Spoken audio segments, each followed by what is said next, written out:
With all these different cues and making them short, specific, and actionable, we also need you to triage.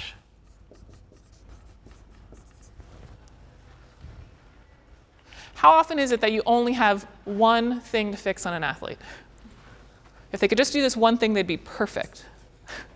I should see you smiling, right? Or laughing. No, it's always like, oh God, the knees are caving in, the heels are up, the back's rounding. And as a coach, you need to triage those faults that you see. Selectively ignore some, which is tough, I know, but selectively ignore and pick the one that is going to bring the most benefit to their movement, be it because of safety or because of performance reasons. And you go after that one thing and that one thing only. You wait for improvement there, then and only then, once that's fixed or to an acceptable level of improvement, you go on to the next one. Can you imagine as an athlete, you've got the knees together, the heels up, the back round, and the coach is like, heels, knees, chest. I mean, it's just like overwhelming, right? One thing at a time. What's difficult applying this concept, though, is we can't give you a set order of things to do. We can't say, well, first you got to get the back in order, then you got to get the heels down, then it's the knees. Because it depends on the severity between each fault. Depends on what the athlete's doing. Depends on their capacity. Generally, what do you think we're going to want you to fix first? Well, that's interesting, right? I hear base, which I could be talked into, and then I also hear midline.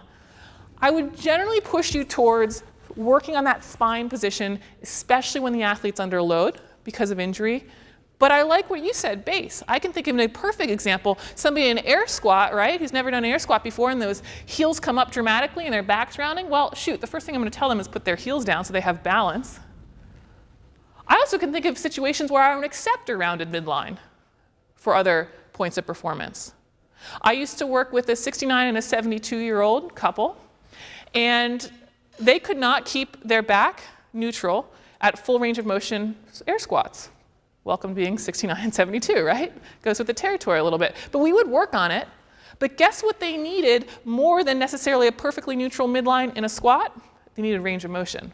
I needed to get them to depth so that they could get off the floor, get out of the car, and so on and so forth. So we would work full range of motion squats, and I would accept some rounding of the spine.